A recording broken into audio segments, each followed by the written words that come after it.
Hi, everyone. Thanks for tuning into today's webinar, another one in the series of Vibrate's educational segments where we share industry insight to help artists, labels, event organizers, festivals, and other music professionals further their careers. Today, we'll take a look at how major labels and top DIY musicians use music data to build their Spotify strategy. With us are Ina Weber, 1605 label manager, who's previously helped develop many DJs and producers into top performing Spotify artists. She's been on the cutting edge of tapping into massive online communities and building a strong fan base. Joining her is Vibrate's own Ariana Rimskar, who creates educational content for music professionals as a content manager. Before we jump in and start the discussion, I want you to know that there will be a Q&A session at the end of the webinar, so I'd like to invite everybody to write their questions into the Q&A box. We will take time at the end to answer those. For any quick info during the webinar, you can turn to our two panelists in the chat window. Now, before we jump in, for those of us who are not familiar for those of them who are not familiar with Vibrate, Ariana, would you be so kind and tell us a bit more about what you guys at Vibrate do? Sure thing. Well, basically, Viberate is a music research and analytics platform. And our main passion is empowering music pros with big data. Right. And we do so by collecting various stats from, streaming and social services. We then aggregate that data and make it visually appealing and easy to understand, and as such providing unique and detailed insights into the online performance of any artist, festival, label, and soon every track out there. Right, but today's topic is focused on Spotify and, of course, playlist pitching. Can we cover what are we talking about here? Some basics. Well, yeah, of course. Well, similarly, like the power that music blogs or radio had years ago, now Spotify playlists have now become leaping boards for artists and bands alike. That's why nowadays getting on a popular Spotify playlist has become an essential part for any type of music promotion or release schedule. And it's rightly so because playlists are a trusted and a popular place for music discovery. And, of course, Spotify has grown to be a very important revenue stream for an artist, isn't it? Yeah, definitely. I've been around in the music business for the past 10 years, and I can vividly remember times when streaming wasn't even a thing. It was everything about downloads. In terms of income, I would say that 90% of income came from downloads, and only 10% came from all other streaming services combined. Right. So, yeah, that was quite a difference. And And now Spotify makes for what? Yeah, about 5 years ago, I noticed a change, like a shift in the trend. Right? Streams grew a lot more powerful in terms of income, and about 2 years ago, I would say that streaming income overtook downloads. Mhm. So yeah, I would say that probably in a decade or even earlier, streaming is going to become so important. And among the streaming platforms, Spotify definitely is a number one. Okay, but how would you, as a label manager, incorporate Spotify playlists when an artist is about to drop a single, for example? Yeah, well, there's a ton of music coming out on Spotify on a daily basis, Right. and it's just so much tracks. And I would say that playlists are definitely a way of keeping tracks alive. Mhm. You know, you as a user, you add a track to your playlist, and you rarely take it off. I mean, in time, it does slip from maybe first couple of positions to the last, but you never really bother like let's take that off playlist. And once it's on the playlist, it's just a shuffle away. Mhm. So yeah, I would say playlists are very important in terms of preventing tracks from sliding into oblivion. Well, I remember that Umex track was what had the highest number of active playlists for almost what? No, Yeah, it the was 3-year-old track had like you Yeah, know the track that it's currently on most playlists on Spotify is already 3 years old. So what we did back then is still up there. well apparently you did a hell of a good job pitching this track to pitching this track so many years ago. Yeah, well, unfortunately, in the system that's in place today, there's not a lot a small independent label can do in terms of pitching. There are bigger labels that are more connected to Spotify that have their own people, Hmm. but in terms of small independent labels, it's basically one and only task to nag the artist to pitch for the editorial playlist. Right.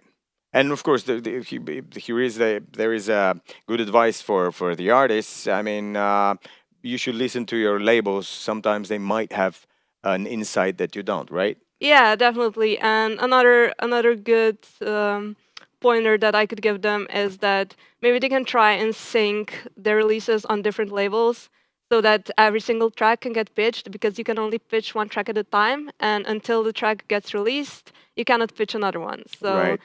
yeah. Right. Ariana, how exactly does data come Yeah. in play when pitching Spotify playlists? Yeah, I just want to, before we just jump into the topic of data, I just have to clarify something here. Now, what we were talking about, those were mostly editorial playlists, which I think are great, and a lot of artists focused on getting on a popular editorial playlist like Mint or Rap Caviar or any other uh, playlist that's curated by Spotify. Now, nothing wrong with that, of course. That direct playlist pitching within the Spotify for Artists has been a great thing and a great feature. Hmm. But similarly to what Ina was already saying, you are limited only to unreleased work. And if you're talking album or EP, you can only pitch one track from that release. So you're not exposing and using all your body of work. So Hmm. you have to get very limited with what you're doing. Now, of course, editorial playlist placements are great. But if your goal in the long run is to reach a new following and gain new fans, you should focus more on algorithmic playlists like Discover Weekly, daily mixes, radio, rewind, on repeat, and so on. But why is that so? Well, because algorithmic playlists generate way more streams than any of Spotify's self-curated playlists. Well, okay, so how do we bridge this gap going from editorial to algorithmic playlists? Well, it's basically with independent playlists. Now, saying that, pitching independent playlists takes time. You have to find the curator, you have to pitch the right playlist because it has to have the right effect for your track. And also, there you have to avoid those sort of, pay to be streamed Wait, things. okay, should an artist ever pay for a playlist placement? Definitely not. I get asked a lot by artists that we sign before the release if I see fit that they maybe try such a service that promises a certain placement or a certain amount of streams, and my answer is always a definite no. First of all, paying for streams or for a playlist placement is a violation of Spotify's terms and conditions. Very important. If Yeah. Spotify finds that out, they will take the track out of the platform altogether. So you paid money and your track is not even up there anymore. So yeah. Mhm. How about and we are all frowning about Facebook's Yeah. ads policy and so on. So this the Spotify, the paying for Spotify placement on a playlist is a definite no-no. I think this is a lesson we have to. Yeah, I don't even like as a person working in music, I don't think this is a direction the music should take. I don't see fit that an upcoming artist should pay someone to provide streams for their music. I don't think it makes any sense. I get it. So yeah, okay, if the money is not the artist's weapon of choice, what is it then? Probably data. It can be data, especially it helps with independent playlist pitching. Can we get And visual on that? yes, Thank you. gonna go ahead and screen share. I pull up this artist, Mid. He is a French electronic artist. Okay. And what we have here, basically, we're looking at Viberate Analytics, where you can see the performance of all artists releasing on Spotify. Now, before we get started, I just think it would be really great to establish our starting ground because I think a lot of times when we're talking about strategy with artists, they just kind of want to define that point B where they want to get. But I think you have to define the point A where you're starting to really set goals that make sense for you, are measurable and are achievable because that's going to give you confidence and it's going to keep you going. So what we're looking at right now is his performance on Spotify in the career health section, where we see he's compared to other similarly ranking artists, meaning he is compared to peers who are in the same kind of subgenre and are performing well. So this is basically your benchmark, because it's stupid to, I mean, it's sort of, it's foolish to compare yourself to a superstar that's your idol, because that's not going to make sense for you. So It's not only foolish, it's stupid as well. yes. Carry on. All right, so we can see that he's doing good. He's obviously on an upward trend. And if I'm going to go ahead and scroll down a bit to really see his Spotify overview, to see what's been happening on in his career in the last year. And we can see he grew in following, but especially he grew on, with monthly listeners, which probably indicates that he's been placed on a lot of playlists. And we can also see the ratio between monthly listeners and followers. Now, one of the great things, I was talking aggregated data, here we can see basically compared based on his fan size, based on his following, we can see what's the average monthly listener for the industry. So we can see that he is outperforming that with 2.8 million. So this is a great indicator of an artist that is obviously doing very well. In terms of being listened to or being placed on playlists, right? Yes. Okay, Ina, what do these stats tell you as a label manager? Well, for me, those two features would be something I will definitely look at when citing a new artist. With 1605, Umek loves to sign new and upcoming names that may not have the best or the biggest catalog of releases on Spotify, and it's sometimes hard to establish where they stand. So being compared to artists similar to them is very important to me. And with the second feature that Ariana was showing, if I see a flat line or even a downward trend, this is definitely a red flag for me. It means one of two things. Either the tracks the artist previously released were not as successful as the track that convinced Umek to sign him, or he maybe didn't do a whole lot in terms of promotion on Spotify. Right. Okay. That we started somewhere. Now that we've analyzed our Spotify performance, what are we supposed to take a look at, and probably how we're doing on playlist, right? Yeah, and that's really the treat that we have ready for everybody today. So this is a great, I mean, I personally really love this feature because you get an overview of all the active playlists that you're placed on right now, combined with the reach they're generating.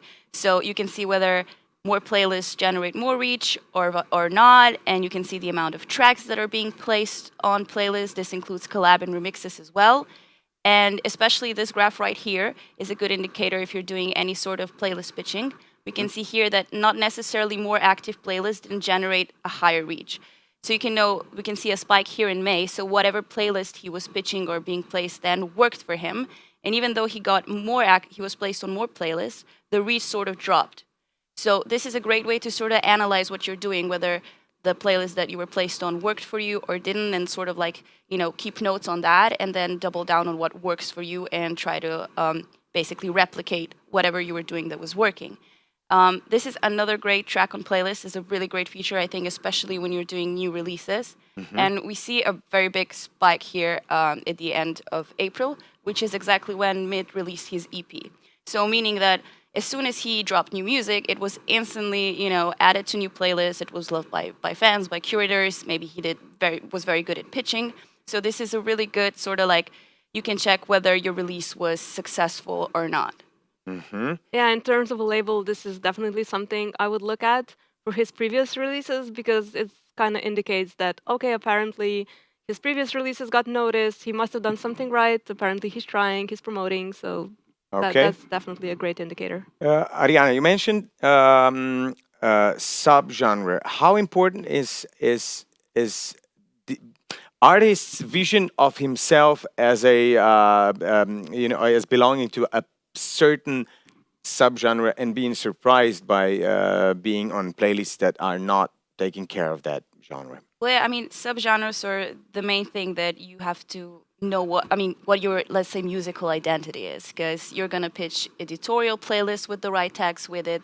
You're going to pitch independent playlists. You're just going to have the right catalog or, you know, the right list of playlists. Now, what I want to show you right now is basically a breakdown of an artist playlist placements based on the predominant subgenre of that playlist, which sounds like something very complicated, but it isn't. And as we can see here, the majority of playlists that he's placed on are actually of the indie pop subgenre, even though he does house and dance music. Meaning there's like a sound that is totally different to what he does. And if he would be very like religious about, okay, I'm an electronic artist, he would miss this opportunity, which obviously is generating the most amount of placements for him inside of indie pop. So here you can sort of like, if you keep tabs on that, you can really establish whether you have like a versatile sound, whether you have more market opportunities, or if you can reach a fan base outside of your genre, which is always a great thing. It's not. We're not only talking about tagging yourself as an artist that you belong to a certain completely, genre out there. We're actually talking about discovering as an artist or as a label that you are catering also to a certain fan base that you have not thought of, right? Yeah, definitely. This is a great feature actually to, well, especially when you're pitching a bit out of your comfort zone, either a playlist or another label that's maybe a bit out of your genre. But yeah, even for us, a couple of years back when I was still working as Umek's music manager, we found out that a lot of his tracks are gaining attention among trans community. Right. He was getting a lot of placements on the trans year playlists. He was being played by trans DJs. So this kind of culminated in our collaboration with Armada, and he did a very successful remix for them. So yeah, we probably would never consider that we're vital to the trans community, but apparently that's what it was. Yeah, Right. especially Umek being a hardcore techno Yeah, artist, you yeah. would have never, if you didn't add the data, you would have never figured out. Right. Yeah. Totally. If somebody has lived under a rock for the past few years, we're talking about techno, current number one techno DJ Umek. Okay, Ariana, take us back to the journey with the Spotify playlists. Okay, I'd love to. Also, if, for example, you're just a starting out artist and maybe you don't have that much like playlist to work with and to analyze with, there's no problem with that. You can always check, even if you have a few playlist placements, which are the artists that you are placed on the same playlist. So if you're out of ideas, for example, Mid could go to Polo and Pan and check their playlist, and if there's a playlist that they're placed on and he isn't placed, he should pitch that curator because the chances of him getting placed and then having a successful playlist pitch increase. So basically, here is basically to use data to make a better selection of who to contact and who to go forward with. And if we go to playlists, there is an option of actually checking the current playlists and go into detail Yes. right here, right? Yeah. If I'm just going to scroll down a little bit, and we have an overview of all active Spotify playlists. And you can filter them by followers, by the amount of days the track has been on the playlist, when it's been added. And like this way, you can really keep tabs on what's going on in your career. If there was a period where you were more successful or not, what are your trends? And I think the best thing really, you can even search for a specific song, which I already did before, if we can see. But otherwise, this is a great way to sort of like see if you're focusing on a track, doing extensive promo for it, really trying to push it out. This is where you can really see which playlist it in fact got placed on, and then look at other graphs whether you got that spike that we were talking Right. about before. Well, this is an excellent tool for the use in promotion, right? Yeah, also, I mean there's only a limited amount of ways in which you can say my new track is out. I mean, all those posts, Instagram stories, stuff like that, they grow boring pretty soon. So there's always a great way to both to promote your track and to say thank you to the person, to the curator that put you on their playlist. I bet they're gonna appreciate it really, really greatly if you say, "Yeah, my track got on this playlist. I'm really thankful. Check it out. It's a cool playlist." And they'll thank you by maybe noticing you on another chance when you put another track out and put you on the playlist again. And I think this is a great way that works both ways for the Right. curator as well as for the artist. Yeah, exactly, because it's important to build that relationship. You're not Yeah. trying to pitch this and have a one-time effect. You're trying to build an industry connection. And as Zina said, when you have new music out, you can always contact that person. They already know you. They already like your tracks, and so you're gonna have that ripple effect where it's gonna be way easier. And maybe you don't even have to pitch anymore. Maybe the curator will just keep tabs on your Yeah. music and then add you Right. automatically. Right. Right. So that would really be the end goal. Well, we're slowly zooming in. Right now, I clicked on something called Top Tracks by Playlist Reach. Yeah. So this is a great way to see, let's say, your flagship tracks or your top racehorses, basically. But another really cool thing that I think this section also shows, similarly to what we were looking at before, more playlist placement doesn't necessarily generate a higher reach, which we can clearly see here.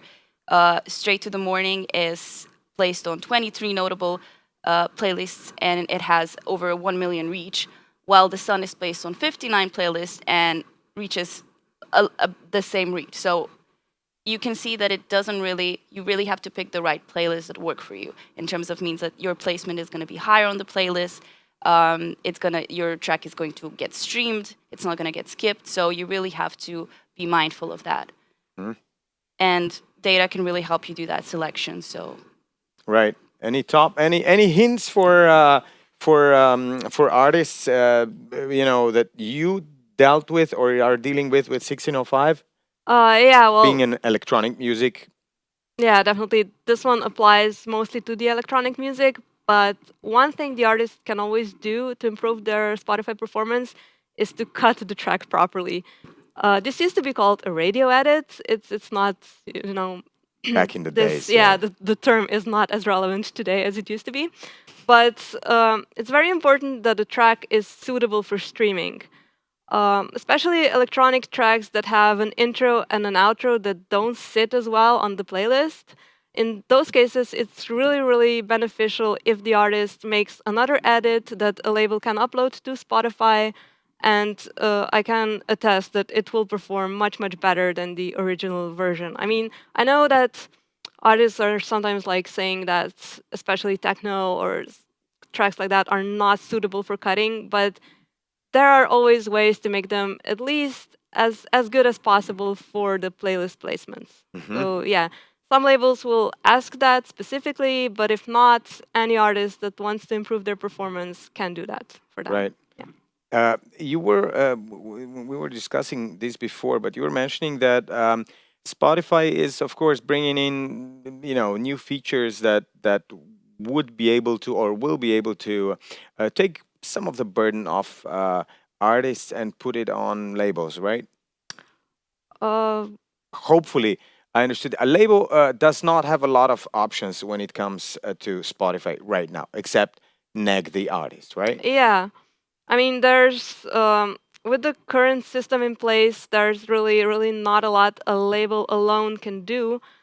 But there's always ways to communicate with the artist, like help him to promote the release better, to drive the traffic to Spotify, because Spotify is really so important in terms of revenue, Mm-hmm. and especially, yeah, like I think that things will become a lot better once Viberate launches the Spotify analytics for labels. I mean, the analytics for labels in whole. yeah. But yeah, especially for Spotify, it will become so much easier when like a label manager or an A&R will be able to monitor their entire roster from one dashboard. Yeah. Yeah, I'm really, really, really looking forward to that, and I hope the launch is coming soon. And this is really the feature that me and probably a lot of other label execs are waiting for. Exactly what I was Yeah. looking for, and I know why you got confused because I said Spotify instead of Vibrate. So, duh. Guys, I'd like to encourage you all to enter the Vibrate Analytics 30-day free trial and apply what you've learned today to your work in music. Vibrate's also prepared a special offer for you today. It's a 20% discount for both the monthly and yearly subscription plan. Make sure to use code GET20 when signing up. Again, the trial itself is free, so the discount comes in play after 30 days. Speaking of the free trials, Ariana, please guide us through the process. Yeah, sure thing. I'm going to go ahead and screen share. I believe the panelists will probably share the link to our page in the chat section. So this is our landing page. Go ahead, click the start free trial. It'll take you down to the packages. If you choose premium, you'll be able to see all the features we went through today, a bunch with a whole lot of other channels. And even though maybe if you find it a bit difficult to get started with music analytics, we have a research page that is full with tons of tutorials, guides, PDFs, and it's going to really help you kickstart your music journey. True. Now, if you're up for the job, we could take care of our Q&A section. Yeah. We've got a few interesting questions now. Ariana, for example, this one. How exactly does landing more independent playlists help me get on more Discover Weeklies, for example? All right, that's great because Discover Weekly's algorithm is really specific and I find it really cool. So why I was saying that independent playlists are going to help you with algorithmic playlists is because the algorithm is going to go through all the playlists, whether they're made by a normal Spotify user, by a label, if it's a tutorial, even if the playlists are hidden from your profile, the algorithm is going to analyze them. And it's going to analyze artists and their shared following. So if whatever playlist they are, if you're placed next to another artist and that happens enough times, the algorithm is going to try to introduce your music to somebody who's a fan of that specific artist. That's why I think it's always good to encourage your, friends, family, fans, whoever, to make playlists, to, add your songs, add a couple of other songs. Even if you as an artist do your own playlist, I think that's always a good thing. And it does help because the algorithm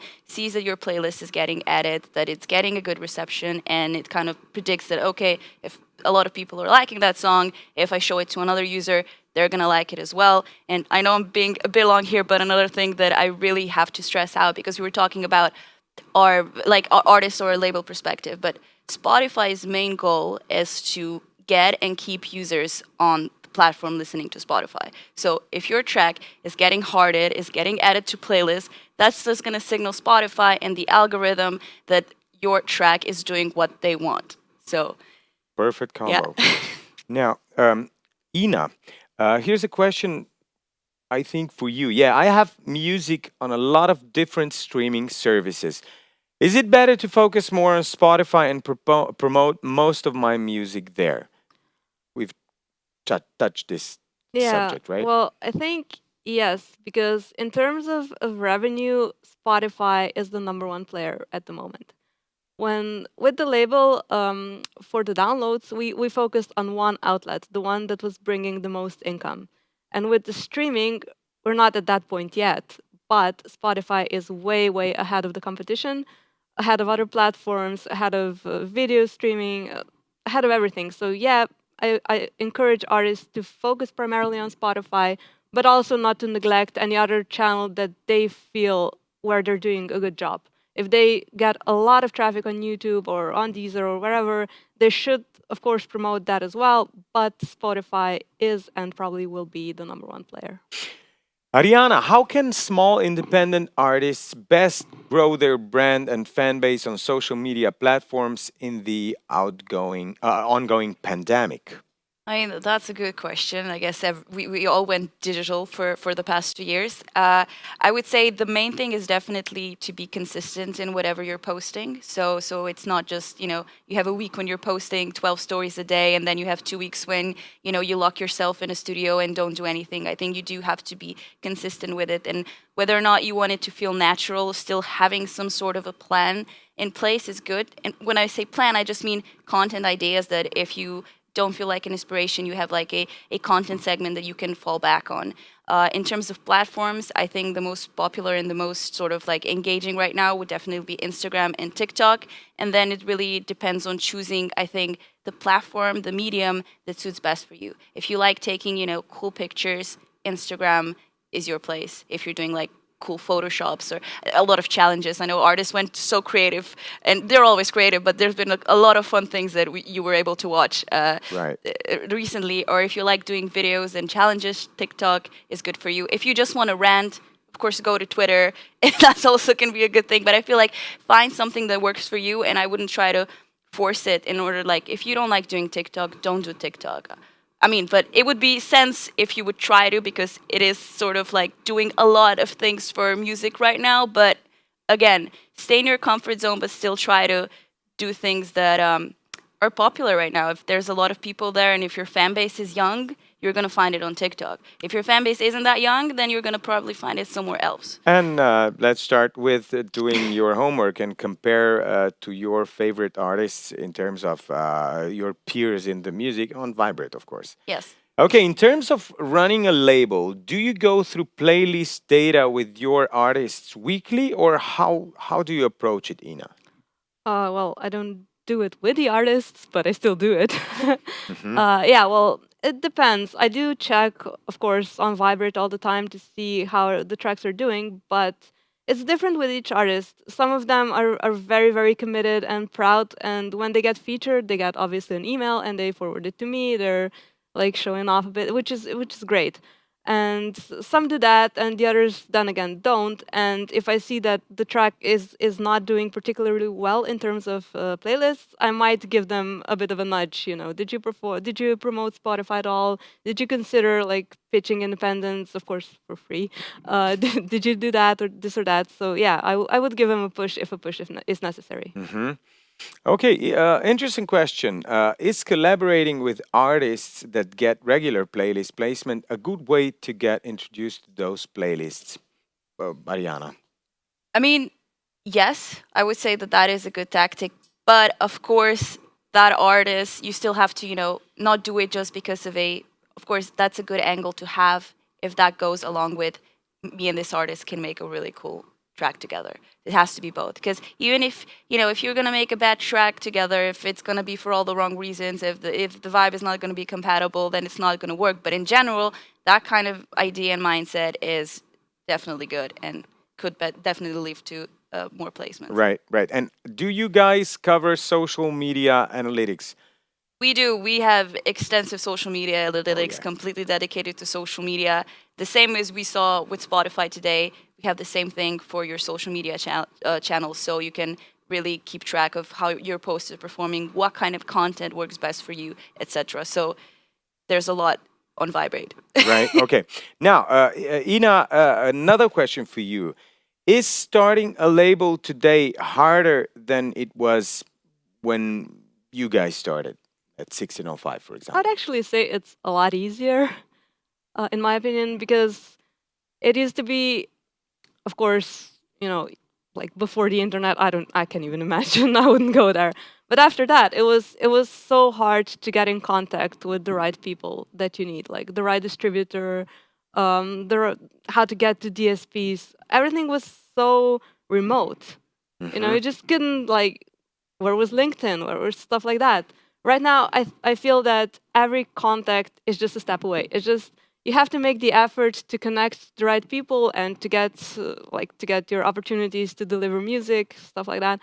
And I think in terms of that, it's a lot easier than it used to be. But then again, you have to have a proper business mindset. You have to set goals. You have to set goals that are achievable, stuff like that. And if you do that correctly, if you have that mentality, I think it's not that hard. Okay.